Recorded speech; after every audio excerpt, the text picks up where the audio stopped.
ससंजमोतवो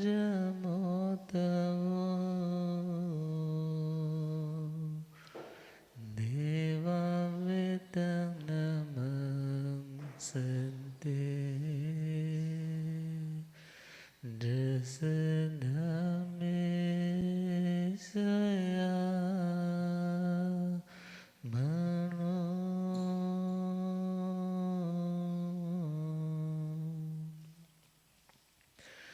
श्री महावीर प्रभु को मेरी वंदना।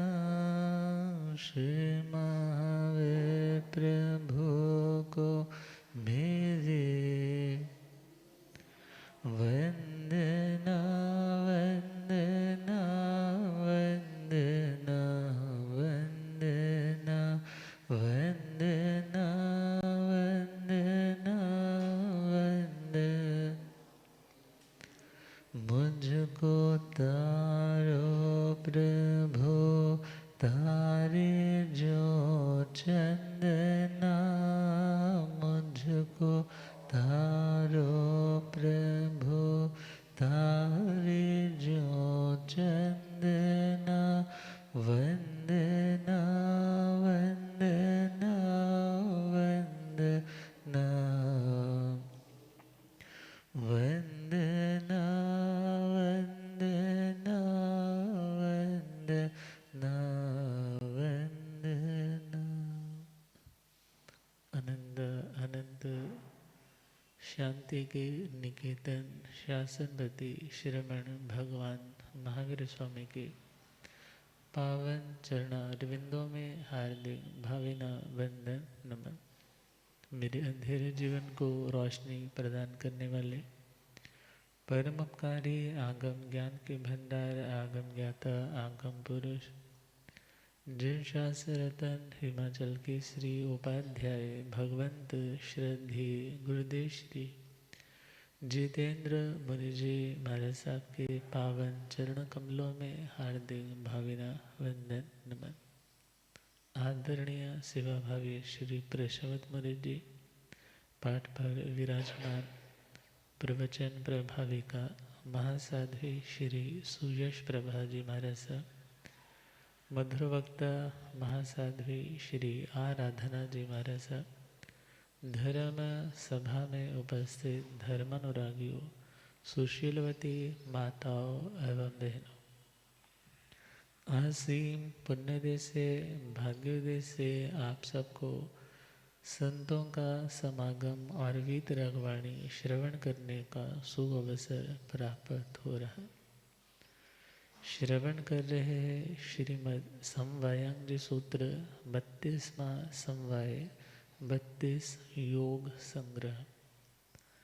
32 ऐसी बातें, ऐसे पॉइंट्स जो हमारी जिंदगी की तमाम तकलीफ़ों को दूर करने में समर्थ है।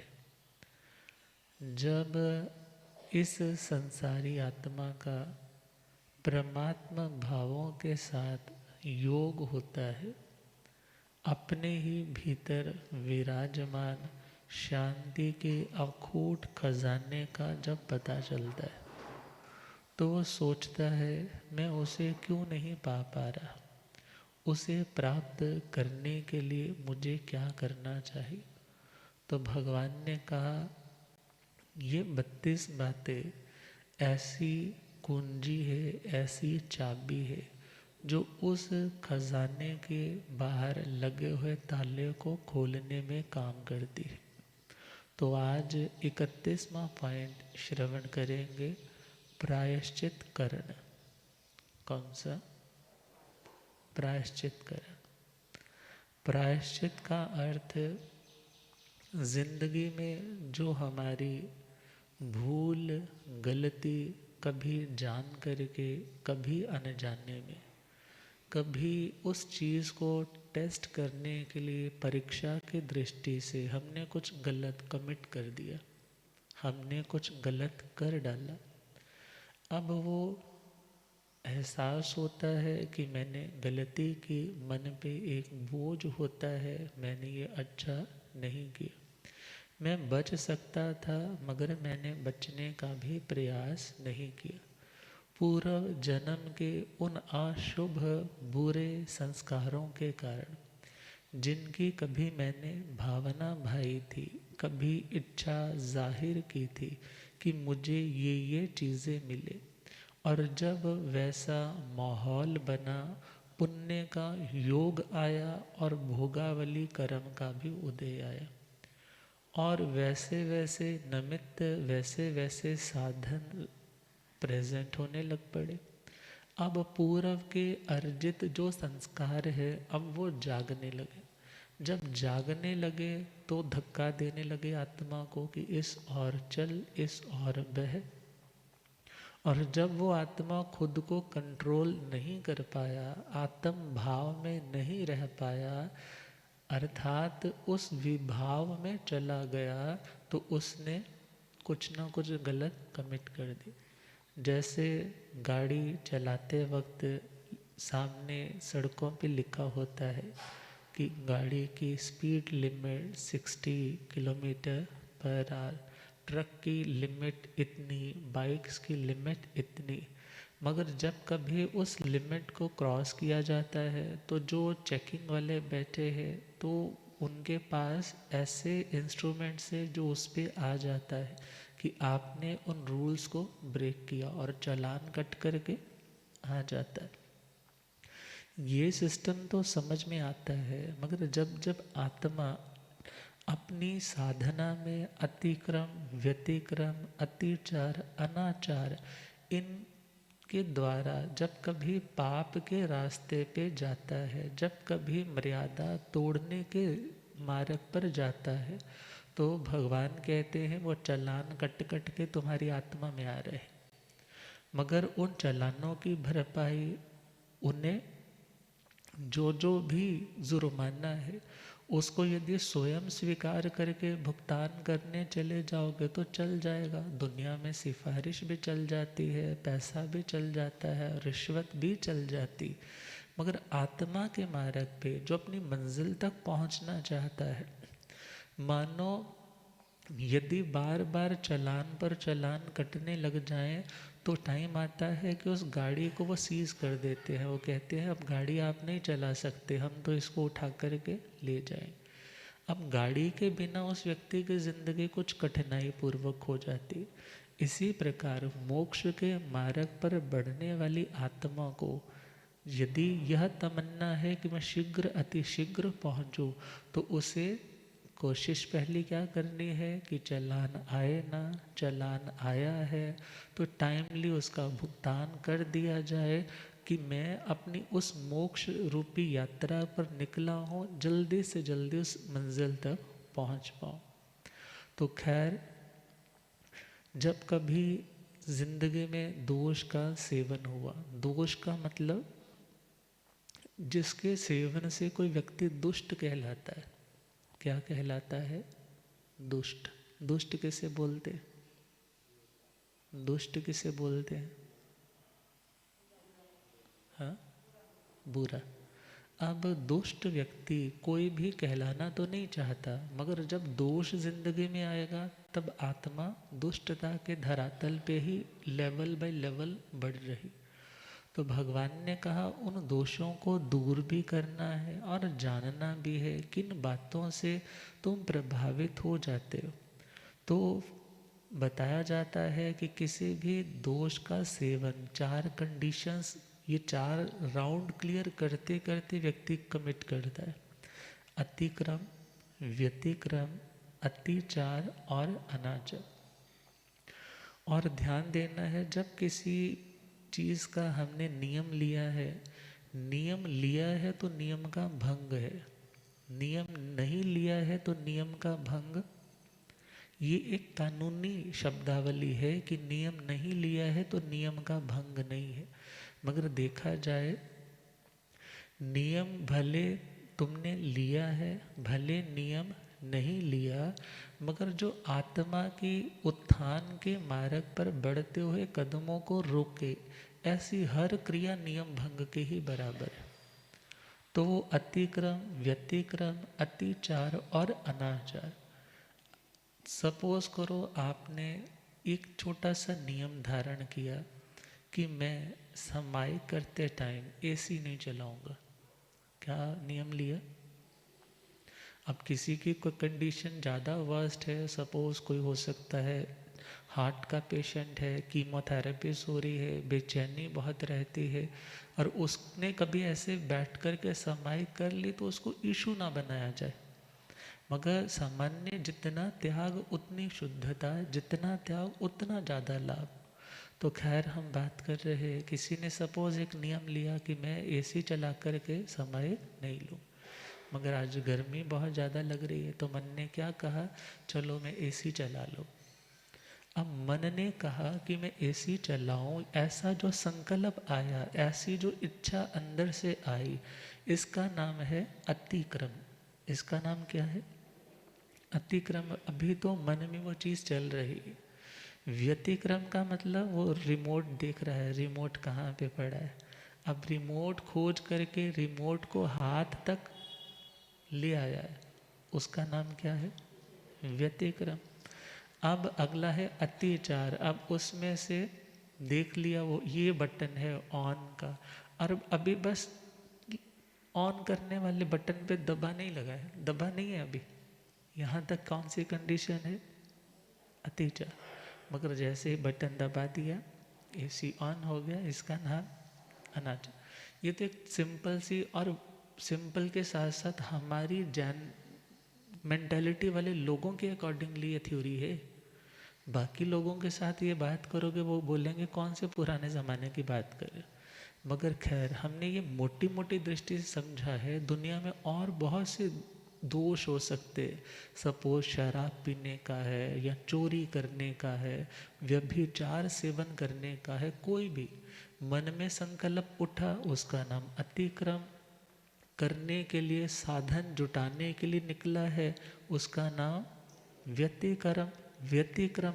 और उस क्रिया को अंजाम देने के लिए पहुंच गया, सपोज ठेके तक पहुंच गया है, मन में उठा शराब पीऊं, अतिक्रम।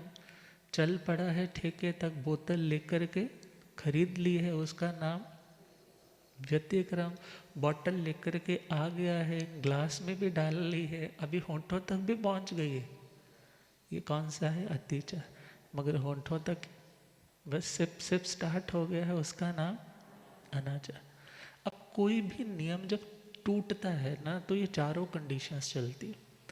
और ध्यान देना है, अतिचारों की शुद्धि तक के लिए तो सामान्य रूप से आलोचना इत्यादि, प्रतिक्रमण इत्यादि से शुद्ध हो जाते।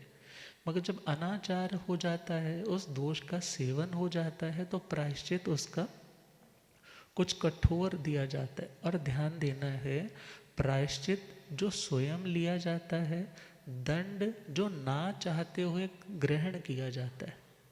प्रायश्चित कौन ग्रहण करता है? जो आत्मार्थी है, जो चाहता है मेरी जिंदगी में जो जो दोष है, जो जो मेरी प्रगति में बाधक है, जो जो मेरे सेल्फ कॉन्फिडेंस को कमज़ोर बना रहे हैं, मेरी भीतर की निर्भयता को, फियरलेसनेस को जो कमज़ोर कर रहे हैं, उन समस्त चीज़ों को दूर करने के लिए सर्वप्रथम उसे दोष को स्वीकार करना पड़ेगा।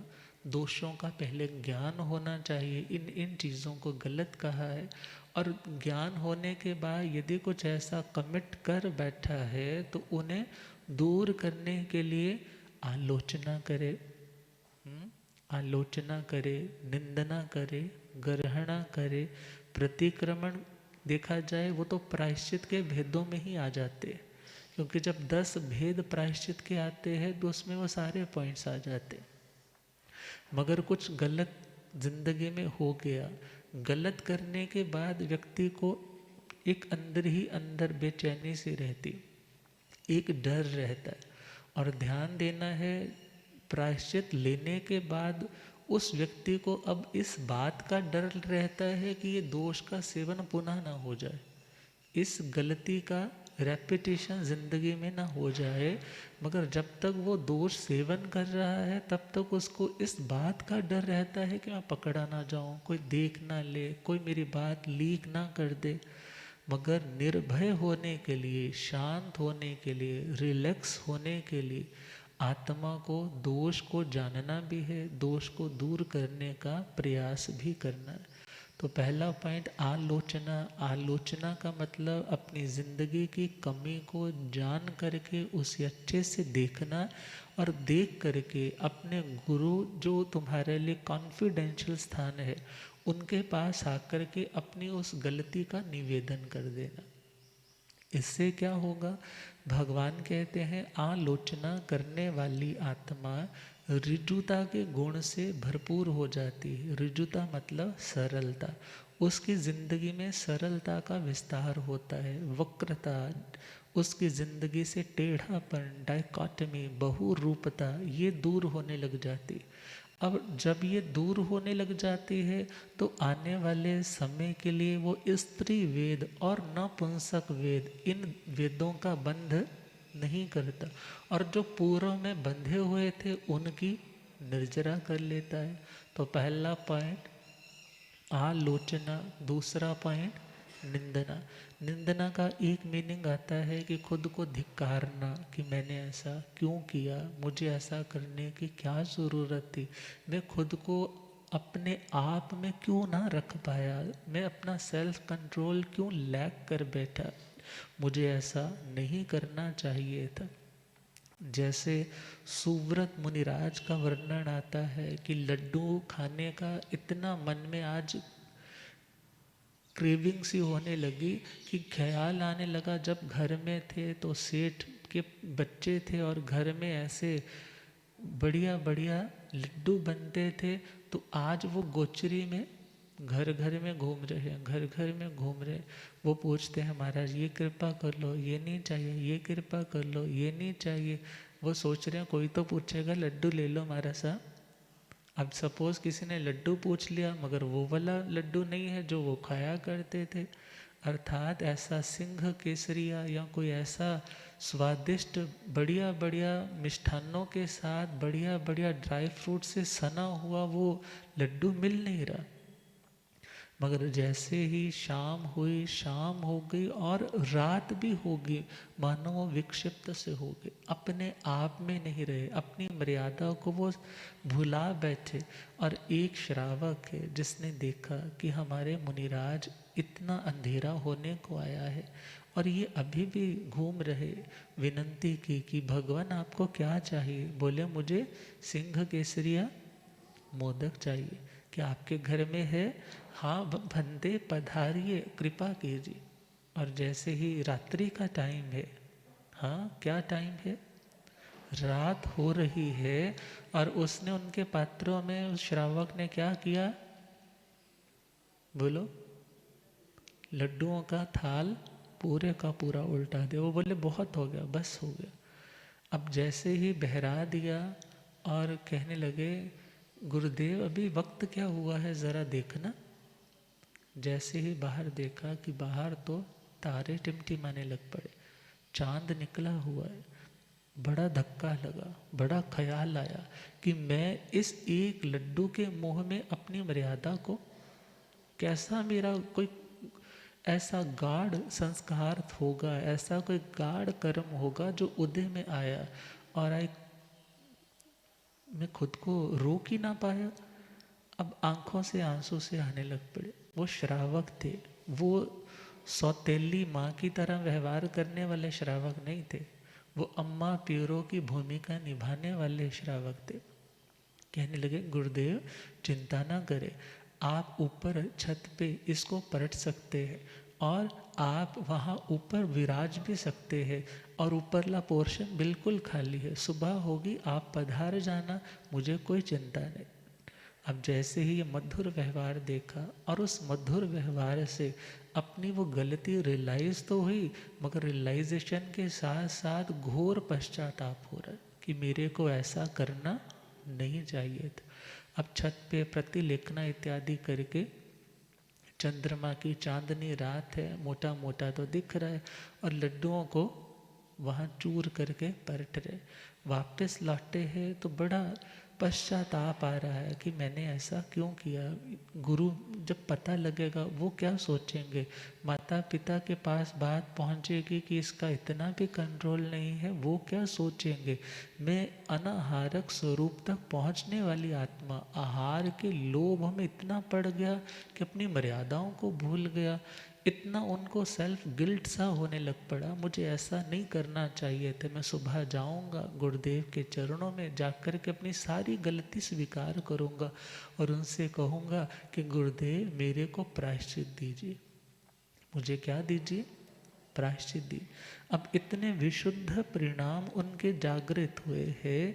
और कहा जाता है जो आत्मा इस तरह निंदना पश्चाताप करता है वो आत्मा करण गुण श्रेणी का आरोहण करता है, अर्थात शपक श्रेणी का आरोहण उन्होंने कर लिया और उसी रात को घाती कर्मों को क्षय करके उनकी आत्मा को क्या प्राप्त हुआ, केवल ज्ञान और केवल दर्शन। अब विचार करना है, जो आत्मा अपनी उस गलती को स्वीकार करके सुधारने के लिए तैयार है वो भगवान के मार्ग की आराधक है। आराधक का मतलब वो भगवान के उस मार्ग पर चलने की योग्यता रखने वाली साधक आत्मा है। और अगला पॉइंट है ग्रहणा। ग्रहणा का मतलब कि अपनी जिंदगी में जो कमी है, जो जिंदगी में कोई ना कोई गलती कर बैठे हैं, उस गलती के प्रति मन में भी उसके जो गुप्सा भाव है कि ये मेरे को नहीं करना चाहिए था। और वो चाहते हैं कि जैसे कपड़ों को जब कभी पेटी में रखा होता है, स्मेल पड़ जाती है तो उसको क्या किया जाता है, धूप में हवा में फैला कर के रखा जाता है। और धूप और हवा के ऐसे संयोग से वो जो स्मेल है वो जल्दी रिलीज हो जाती। इसी प्रकार उन कर्मों को जल्दी क्षय करने के लिए ग्रहणा की जाती है। क्या की जाती है, ग्रहण। जैसे हम सुनते हैं ना केवली समुद्घात कि जब आयुष्य कर्म 6 महीने शेष है मगर नाम गोत्र और वेदनीय कर्म अभी ज़्यादा है, तो ऐसे टाइम में वो क्या करते हैं, वैसे तो ये सहज क्रिया होती है, करना और होना ये चीज़ होती है, सबके होती है ऐसा नहीं, तीर्थंकरों के होती है तो बिल्कुल नहीं, मगर सामान्य केवलियों की ये क्रिया हो सकती। तो वो उतनी ही देर में क्या कर लेते हैं, वो 8 समय की प्रक्रिया में उन कर्मों को क्या करते हैं, उन कर्मों की निर्जरा करते। अब विचार करना है इसी प्रकार की मेरे कर्मों की निर्जरा जल्दी से जल्दी हो सके तो उसके लिए क्या कहा, ग्रहणा। ग्रहणा का मतलब पब्लिकली लोगों के सामने अपनी गलती को स्वीकार करना, अपनी ज़िंदगी की बुराई को दुनिया के सामने रखना। किसी के भी घर में जाओ तो आप लोग अपने को मिले हुए अभिनंदन पत्र या जो जो प्राइजेस हैं ट्रॉफीज़ हैं तो उनका तो एक बहुत बड़ा सा स्लैब बनाया होता है जहाँ पर लगाया होता है, मगर अब अपनी ज़िंदगी की कमियों को कौन डिस्प्ले करता है। व्यक्ति कितना भी बुरा क्यों ना हो मगर कभी किसी के सामने खुद को क्या नहीं करना चाहता, खुद को खोलना नहीं चाहता। और विचार करना है गलतियों से जुदा तू भी नहीं और मैं भी नहीं, दोनों इंसान है, खुदा तू भी नहीं और मैं भी नहीं। यदि इस बात की रियलाइजेशन हो जाए और ये ख्याल आ जाए कि जो गलती को गलती मानता है, गलती होने पर उसका सुधार स्वयं भी करता है, तो उस व्यक्ति के साथ यदि वो विश्वसनीय है उसको बता करके अपने दोष की शुद्धि करना ये तो अच्छी बात है, मगर पब्लिकली उस दोष को दुनिया के सामने बताना ये तो आसान काम नहीं। और जो अपनी उन बुराइयों को दुनिया के सामने भी प्रकट कर देता है। अब देखो ना, भगवान जब केवल ज्ञान हुआ है भगवान ने तो सारा कुछ ही रिवील कर दिया, सारा कुछ ही बता दिया। मैंने इस जन्म में ये किया तो मैं नरक तक में गया, मैंने ऐसा किया तो मैं वहाँ गया। अब ये निशानियाँ किनकी है, जो वीतराग है, जो वास्तव में अपनी आत्मा को बिल्कुल क्रिस्टल क्लियर बनाना चाहते। अब जो आत्मा चाहती है कि मैं अपने उन दोषों की जल्दी शुद्धि कर लूँ, तो जब 10 लोगों को पता होगा ना तुम्हारे अंदर बुराई है और तुम उस चीज़ के लिए रिग्रेट फील कर रहे हो, और सपोज़ तुम उसी गलती को दोबारा से कमिट करने के लिए चलोगे, तो वो लोग आपको क्या कर देंगे? आप सोच के करना, फिर बाद में रोता फिरेगा। अर्थात बार बार आपको समझाने के लिए वो सुजेशंस या कुछ वो तीखे रूप में आपको शब्दावली के माध्यम से संबोधन सुनने को मिल जाएंगे। कब? जब अपनी गलती को, अरे अपनी एक फैमिली में भी अपनी गलती को डिस्क्लोज करना इजी नहीं होता, तो सारी दुनिया के सामने तो। और कहा ग्रहणा, अब किसी से आलोचना हो जाती है, किसी से निंदा, अपनी आत्म निंदा भी वो कर लेता है, खुद को धिक्कार भी लेता है, मगर ग्रहणा सारे नहीं कर पाते। और कहा आलोचना और निंदना के बाद वाला भी स्टेप भी कौन सा है? प्रायश्चित। और ग्रहणा कोई कर पाए तो उसके बाद वाला स्टेप भी कौन सा है? प्रायश्चित। और प्रायश्चित शब्द क्या है? प्रायश्चित। प्राय का मतलब क्या होता है? प्राय, अक्सर, ऐसा होता है। प्राय का मतलब ज़्यादातर, मैक्सिम। देखा जाए मैक्सिमली वो व्यक्ति क्या करता है? कुछ ना कोई गलती कमिट करता ही रहता है। और जब उसकी ज़िंदगी में मेजॉरिटी से दोषों की सेवन की प्रवृत्ति श्रृंखला चलती रहती है, तो ध्यान देना है, दुनिया में व्यक्ति पाप ज़्यादा करता है या पुण्य ज़्यादा करता है? हाँ, पाप ज़्यादा करता है। तो कहा जो प्राय करके, जो मेजॉरिटी के साथ कॉमनली, जो नॉर्मली कमिट हो जाते हैं, उनका नाम है पाप। उनका नाम क्या है? पाप। और प्राय का मतलब हुआ पाप, और चित्त का मतलब यहाँ है शुद्ध करना। क्या करना? शुद्ध करना, विशोधन करना। किस चीज़ का विशोधन करना? आत्मा के उन पापों का, उन दोषों का, जो आत्मा के उन दोषों का शोधन कर दे, उस क्रिया का नाम है प्रायश्चित। और कहा है प्रायस्य पापस्य चित्तम विशोधनम यस्मात् इति प्रायश्चितम, जिससे आत्मा के उन दोषों का विशोधन हो जाए, उसका नाम क्या है? प्रायश्चित। और प्रायश्चित के संदर्भ में चले तो ऐसी बहुत सी घटनाएं आती है।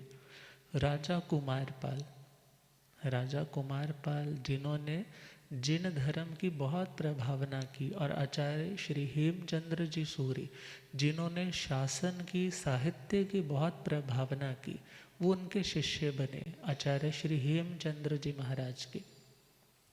और शिष्य तो बन गए, पूर्व में तो उन्होंने नॉनवेज भी खाया था, सारे दुनिया के गलत कार्य भी किए थे, मगर जब उनकी सनिधि मिली है तो जिंदगी सब तो कुव्यसनों से दूर हो गए, श्रावक वृत्ति में आ गए। और इवन यहाँ तक आता है कि वो अपने घोड़ों को भी कौन सा पानी पिलाते थे? छाना हुआ प्रासुक पानी पिलाते थे। अब विचार करना है कि उस आत्मा के हृदय में भी पूर्व का कोई बड़ा स्ट्रॉन्ग वाला संस्कार जो नॉनवेज खाने का था, कभी उदय में आ गया। और स्टोरीज में आता है कि वो घेवर खा रहे थे, और किसी ने कहा है कि वो गट गोभी या ऐसी कोई हार्ड वाली कोई चीज़ खा रहे थे। अब कभी कभी घेवर तो बड़े सॉफ्ट होते हैं, मगर कभी हार्ड भी होते हैं। अब वो जैसे ही उसको खा रहे हैं, चबा रहे हैं, और उनको खाते खाते, चबाते चबाते क्या फीलिंग आने लगी कि जैसे मैं नॉनवेज खा रहा हूँ। क्या खा रहा हूँ? और बड़े स्वाद लेकर के उसको खाया। अब वो घटना आई और चली गई, मगर मन में क्या आया कि मैंने तो नियम लिया है कि मुझे नॉनवेज नहीं खाना, तो मैंने ऐसा मन से भी सोचा, मैंने मन से स्वाद भी लिया, मुझे ये बात अपने गुरुदेव के आगे रखनी चाहिए। पहुंच गए उनके पास, कहने लगे भगवान मैंने इस भावना के साथ उसको खाया, तो आप मेरे को प्रायश्चित दीजिए, आप मेरे को प्रायश्चित दीजिए। अब आचार्य हेमचंद्र जी महाराज ने जैसे ही सुना, कहने लगे वो सामने एक पत्थर पड़ा है, उसको उठाओ। वो पत्थर उठाकर लेकर आए, कहने लगे जिन दांतों के माध्यम से आपने उस घेवर को मांस समझ करके चबाया, स्वाद लिया। अब इन दांतों को इसी पत्थर से क्या कर डालो, तोड़ डालो। जैसे ही सुना, मन में ख्याल आया, क्या इससे मेरा दोष निवृत्त हो जाएगा? बोले प्रायश्चित हो जाएगा। और उसने पत्थर उठाया और आंखें बंद है और बड़े जोश के साथ पत्थर से अपने दांत तोड़ने को है, मगर उसी टाइम उन्होंने रोक दिया।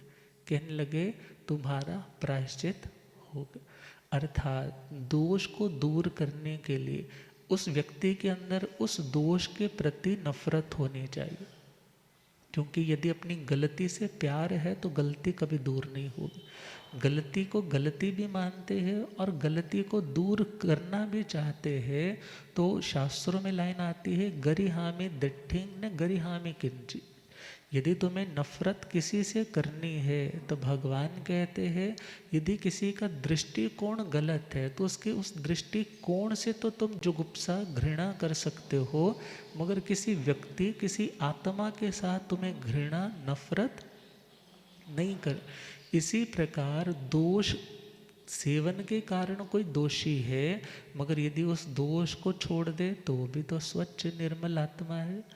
अब उस कुमारपाल ने जैसे ही ये सुना कि आचार्य भगवान ने क्या बोला, आपका दोष निवृत्त हो गया, आपने जिस इंटेंशन के साथ और आपने जिस एक्साइटमेंट के साथ उस समय स्वाद लिया था, आपने उससे भी अधिक भावना के साथ अपने दांतों के मोह को छोड़ करके प्रायश्चित लेने के लिए उनको तोड़ने की भावना रखी, तो इट मीन्स आपकी वो बंधे हुई कर्म की श्रृंखला टूट गई।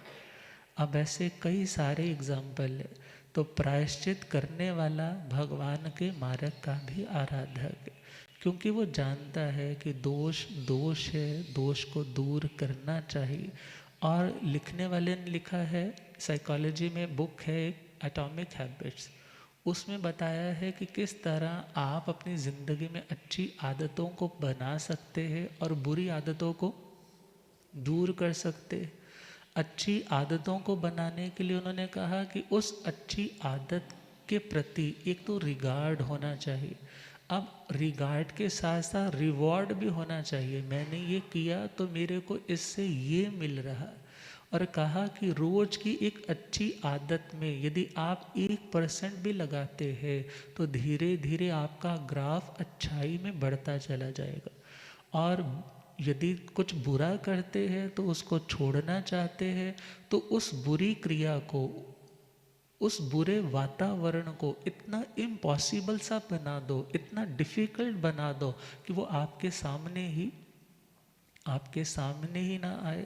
जैसे सपोज़ करो बच्चों को टीवी देखने की बहुत आदत है, तो एक पेरेंट्स ऐसे भी आए, बोले महाराज मैंने अपने घर में, पूरे घर में कोई टीवी नहीं लगाया, पूरे घर में टीवी नहीं लगाया। क्यों? क्योंकि मैं चाहता हूँ मेरे बच्चे 12th में अच्छा स्कोर करके कोई ना कोई अच्छी जगह पे उनका एडमिशन हो जाए।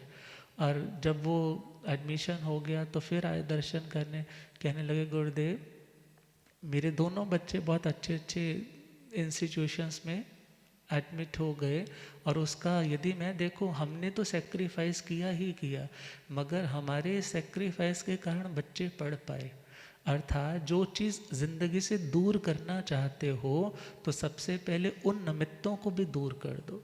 अर्थात वो क्रिया करनी इतनी हार्ड हो जाए, क्योंकि जिन्हें सपोज़ कुछ ना कुछ गलत पीने की आदत है, सपोज सिगरेट की भी, यदि इजी रखोगे, उसको पॉकेट में रखोगे, टेबल के पास रखोगे, अपने ड्रॉर के पास रखोगे, तो वो चीज़ दिखेगी और जल्दी से तुम कर लोगे। मगर यदि वही चीज़ आपने किसी अन्य व्यक्ति को देख करके लॉक लगा करके चाबी भी उसको दे दी, और चाबी लेकर के सपोज वो चला ही गया, अब नहीं मिल रही, और ये मन में क्या रखा है कि पीऊँगा तो वही वाली पीऊँगा और वाली, अब वो धीरे धीरे जब तुम अपनी उस आदत को क्या करने लग जाओगे, तोड़ने लग जाओगे, तो उस आदत को छोड़ने और तोड़ने के लिए उस व्यक्ति को, उस क्रिया को ट्रिगर करने वाली उस आदत को प्रोत्साहन देने उन निमित्तों को दूर करना होगा। तो खैर ये तो बहुत छोटी छोटी बातें हैं, मगर बड़ी बड़ी आदतें भी छोटी छोटी आदतों से ही डेवलप होती। तो खैर प्रायश्चित के रूप में हम एक और स्टोरी सुनते। बापा रावल मेवाड़ में एक ऐसी शासकों की परंपरा रही कि जिनमें एक राणा हुए, और उस राणा ने नियम लिया संतों के किसी सानिध्य में आकर, मैं कभी शराब नहीं पीऊँगा। क्या नहीं पीऊँगा? शराब नहीं पीऊँगा। और वो वक्त आया कि उसको कोई ऐसी गंभीर बीमारी हुई और सब वैद्यों ने, डॉक्टर्स ने बोला कि इनको औषधि देंगे और औषधि का असर तभी होगा यदि इसमें मदिरा डलेगी, इसमें शराब इनको पिलाई जाएगी। तो उन्होंने मना कर दिया कि मैं तो शराब नहीं लूँगा। अब वो सब लोग कहने लगे हम अपने इस शासक से बड़ा प्रेम करते हैं, ये स्वस्थ होना चाहिए। और उन्होंने उनको बिना बताए उनको शराब दे दी। अब शराब दे दी और कहते हैं शराब के साथ साथ किसी ने तो लिखा है कि उनको उस औषधि में कोई ऐसा कंटेंट डाल के दिया जो उनके लिए निषिद्ध था, मगर वो स्वस्थ हो गए। स्वस्थ होने के बाद उनको जैसे ही पता चला किसी से कि आपको उन चीज़ों का सेवन करवाया गया जिसका आपने क्या किया था, त्याग किया था। अब वो पहुंच गए हैं संतों के पास, अपने जो उनकी परंपरा कहते, कहने लगे मैंने ऐसा ऐसा नियम ना चाहते हुए तोड़ा है, मेरे को नहीं पता था, मगर मैं प्रायश्चित करना चाहता हूँ, इसका क्या प्रायश्चित आएगा। पहले तो उन्होंने टाल मटोल की, कहने लगे ऐसी जगह दान कर दो, ऐसा कर दो। बोले नहीं, जो एक्यूरेट है मेरे को वो बता दीजिए।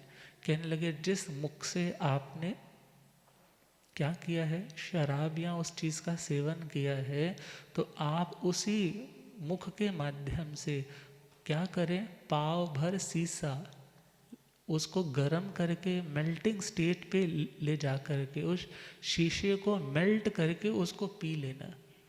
अब जैसे ही उन्होंने सुना और मन में आया कि मुझे तो अपना शोधन करना है, और उन्होंने मेल्ट करवाया है शीशा और शीशे को, वो क्या कर गए, पी गए।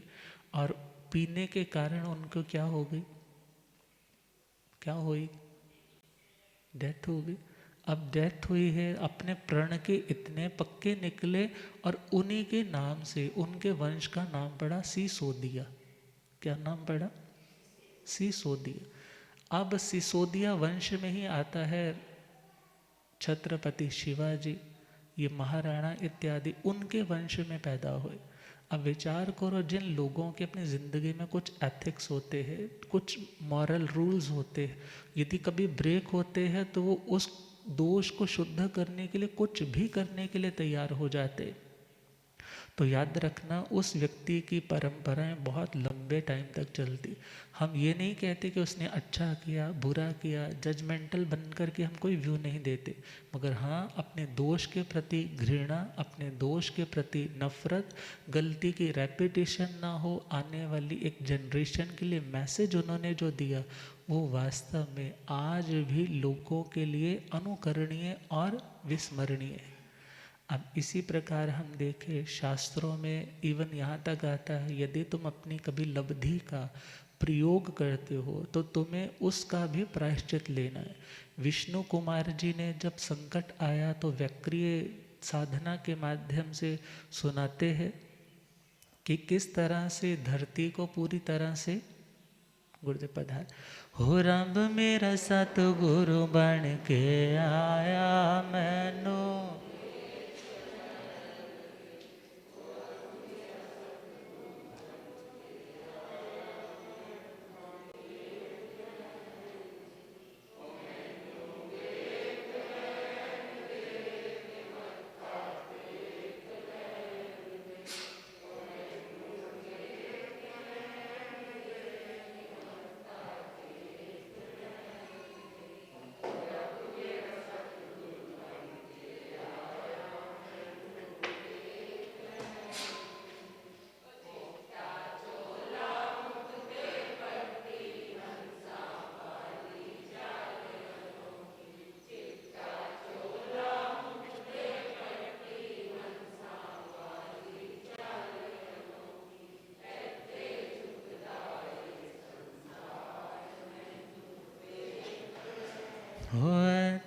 चुकदा है संसार मैनू,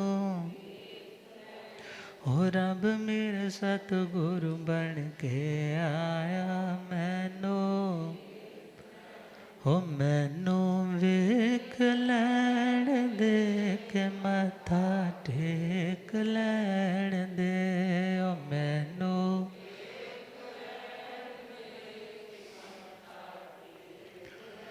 हो रब मेरा सतगुरु बन के आया मैनू। भूलिया गम ज्ञाता आगम पुरर्जन शास्त्रधन हिमाचल के श्री उपाध्याय भगवंत श्रद्धे गुरुदेव श्री जितेंद्र मुनि जी। तो विष्णु कुमार जी ने व्यक्रिय लब्धि का प्रयोग किया, मगर उन्होंने क्या सोचा कि किसी भी लब्धि का जब प्रयोग किया जाता है वो प्रमाद दशा में किया जाता है। किस में किया जाता है? लापरवाही है ना, मोक्ष मार्ग पे बढ़ रहे हैं, मगर उस मार्ग पर बढ़ते हुए भी कभी ऐसी सिचुएशंस बनी कि उन्हें उस लब्धि का प्रयोग करना पड़ा, मगर उस प्रमाद का भी उन्होंने प्रायश्चित लिया। क्या लिया? प्रायश्चित। आज दुनिया में ऐसे बहुत से लोग हैं जो कह देते हैं कि हम तो जी स्थानक लिए नहीं जाते, हम तो धर्म ध्यान इसलिए नहीं करते, हमारा मन साफ है। हमारा मन क्या है? साफ। मगर ध्यान देना है, यदि मन साफ है तो फिर डर खतरा किस बात का है? मगर जब वो ज्ञान की बातें सुनाई जाती है तो उन चीज़ों को वो अपने साथ जब रिलेट करते हैं तो एक सफोकेशन सी महसूस होती है कि नहीं, मेरे अंदर भी तो ऐसा है। और जो दूसरों को फिगर आउट करते हैं, पॉइंट आउट करते हैं कि नहीं, उस व्यक्ति ने ना इतनी समाइकें की मगर उसकी ज़िंदगी प्रैक्टिकली इतनी बुरी है, घर में बहू से नहीं बनती, फैमिली में भाइयों से नहीं बनती, क्या फ़ायदा ऐसे धर्म ध्यान का? तो ध्यान देना है, वो उस व्यक्ति की अपनी पर्सनल लाइफ हो सकती है।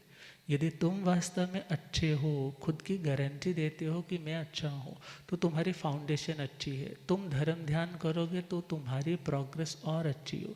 और यदि आप जैसे लोग धर्म स्थान पर आएंगे तो धर्म स्थान की प्रमोशन और होगी, लोग और धर्म में आगे बढ़ेंगे। जब आपको रोल मॉडल बनाया जाएगा कि तुम्हें कुछ सीखना है तो इन लोगों से सीखे। मगर वास्तव में देखा जाए, जब तक ज़िंदगी में कमी रहती है, व्यक्ति दूसरों के साथ कंपैरिजन करता करता खुद धर्म से दूर हो जाता है। मगर खुद आगे बढ़ना है तो भगवान के चरणों में आकर के क्या कहना है? एक नज़र मेरे वल भी उठा के वेख ले, एक नज़र मेरे वल भी उठा के, जो मैं कीते ने दाता गुना वेख ले, जो मैं कीते ने दाता गुना, मेरे ऐबों ने पलड़ा छुड़ाया तेरा, मेरे ऐबों ने पलड़ा, हाल मंदड़े से मंदड़ा बनाया मेरा, हाल मंदड़े से मंदड़ा, ठोकरे खा के अब ख्याल आया तेरा, ठोकरे खा के अब ख्याल, मैनू हंस के जरा शहनशाह वेख ले, मैनू हंस के जरा शहन, जो मैं कीते ने दाता गुना वेख ले, जो मैं कीते ने, तेरी को नजर मेरा कल्याण है, तेरी एक को नजर मेरा, तू मेरा शहनशाह तो मेरी शान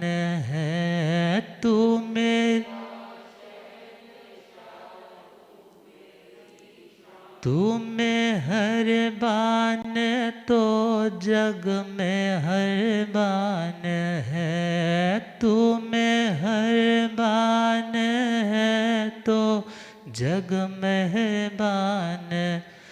दाता सेवक ते करके दया देख ले, दाता सेवक ते